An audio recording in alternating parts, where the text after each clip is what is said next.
नमस्कार दोस्तों, मेरा नाम आर्यश कुमार शर्मा है।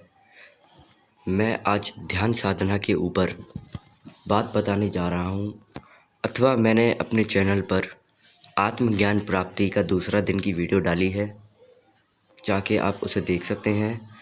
मैं यह ध्यान साधना करता भी हूँ, अथवा इससे मुझे कई सारे लाभ हुए हैं।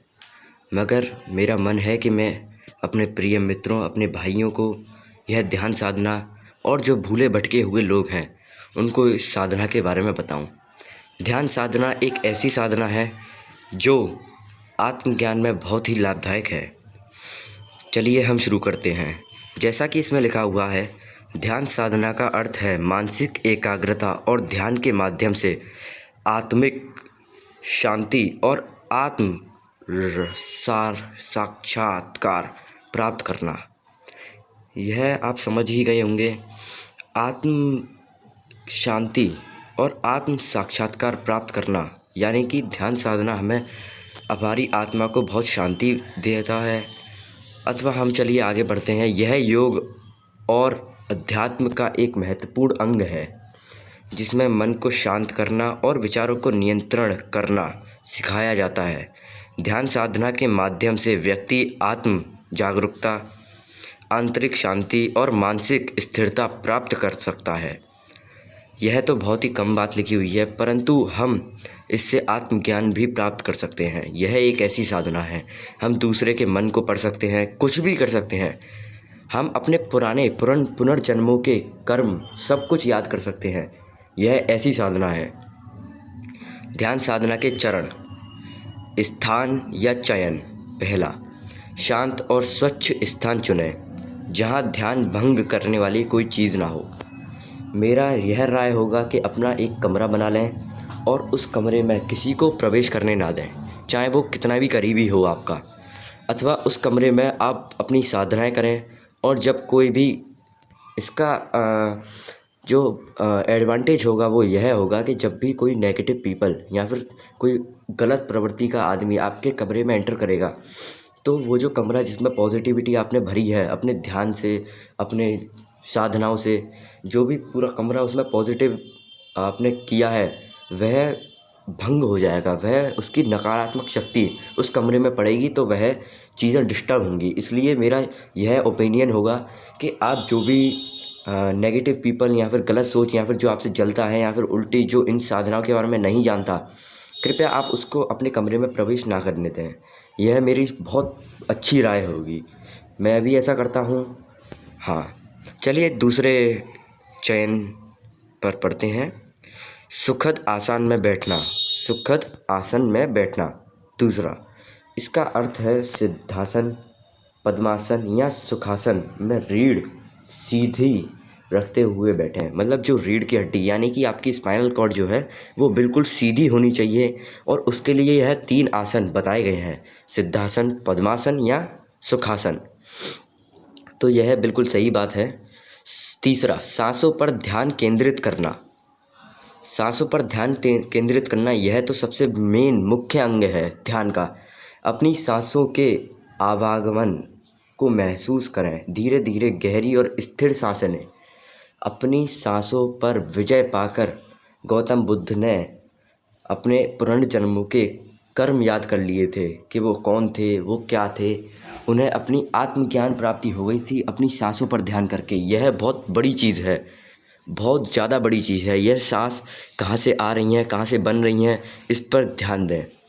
इस प्रक्रिया को हम विपश्यना भी कहते हैं। जैसा कि मैंने आपको बताया, मैं अपने चैनल पर ऐसी साधनाएं अपना एक्सपीरियंस शेयर करूंगा, तो कृपया हमें सब्सक्राइब कर लें। मैं अभी आपको बहुत आगे ले जाऊंगा इस साधनाओं के चक्कर में। चलिए हम दूसरे पेज पर पढ़ते हैं।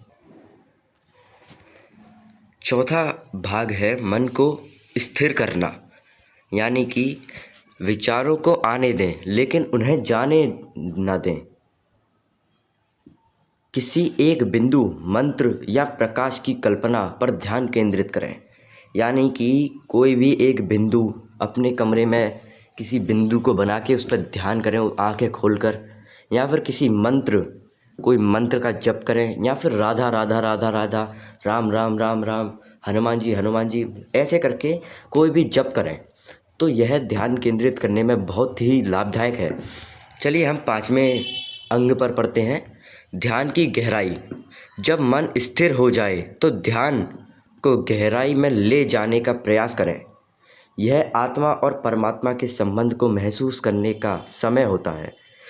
यानी कि जो हमारी आत्मा है उसको परमात्मा के संबंध बनाने में, यानी कि किसी दिव्य परमात्मा, दिव्य आत्मा या फिर कोई भी पॉजिटिव आत्मा से हमें अगर कांटेक्ट करना है तो हम ध्यान साधना के ज़रिए कर सकते हैं। इसमें यह बताया गया है, अपनी ध्यान को गहराई में ले जाएं, बिल्कुल गहराई में ले जाएं, बहुत देर तक। जितना आपका ध्यान प्रबल होगा उतनी आपकी मानसिक क्षमता और अथवा उतने ही आप पॉजिटिव पीपल बनते जाओगे। आपको आत्मा परमात्मा इन सब का ज्ञान हो जाएगा। अथवा हम सबके जीवन का सबसे बड़ा उद्देश्य यह होना चाहिए कि हम अपनी आत्मा को जानें। हमें दूसरों को नहीं जानना, हमें अपनी आत्मा को जानना है। जी हाँ, चलिए हम आगे इसके लाभ के ऊपर पढ़ते हैं, ध्यान साधना के लाभ। तो पहला इसमें बताया गया है मानसिक शांति और तनाव से मुक्ति। ये तो बहुत छोटी सी बात है, मानसिक शांति और तनाव से मुक्ति तो बिल्कुल छोटी सी बात है, ये तो यूँ ही मिल जाएगी। दूसरा, एकाग्रता और स्मरण शक्ति में सुधार। आपकी एकाग्रता बढ़ेगी और स्मरण मतलब पुरानी मेमोरीज, जो मेमोरी पावर है वो बढ़ेगी। आत्म साक्षात्कार और आत्म जागरूकता, यानी कि आपकी जो आत्मा है उसके पुराने कर्म, पुराने परमात्मा, जो भी चीज़ है, इन सब के बारे में आपको जागरूकता मिलेगी, आपको जानने को मिलेगा। और चौथा, शारीरिक और मानसिक स्वास्थ्य में सुधार। शारीरिक और मानसिक स्वास्थ्य में सुधार आएगा। जी हाँ दोस्तों, यह बिल्कुल सही बात है। आप अगर ध्यान करेंगे तो आपका जो शारीरिक, आप जो भी पाना चाहते हैं वो सब मिलेगा। क्योंकि ये मत भूलिए, मैंने आपको पुरानी वीडियोज़ में बताया है, ब्रह्मांड एक ऐसी चीज़ है जिससे आप जो भी मांगेंगे वो आपको पूरा करके देगा। और ब्रह्मांड को पाने का, ब्रह्मांड को अपने अधीन करने का एकमात्र रास्ता है ध्यान। ध्यान से आप ब्रह्मांड, परमात्मा, किसी भी दिव्य शक्ति को अपने अधीन कर सकते हैं और वह आपके काम करेगी, आपके साथ रहेगी, आपको हर जगह पर आपको बताएगी, आपको वार्निंग करेगी, आपको एक मेंटर की तरह आपको काम करवाएगी।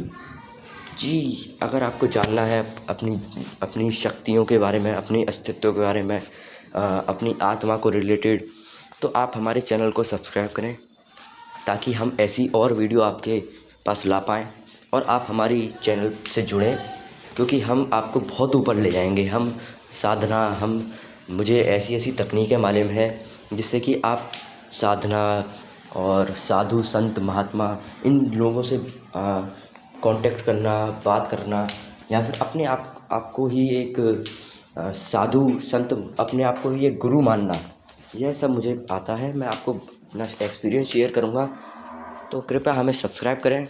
धन्यवाद दोस्तों।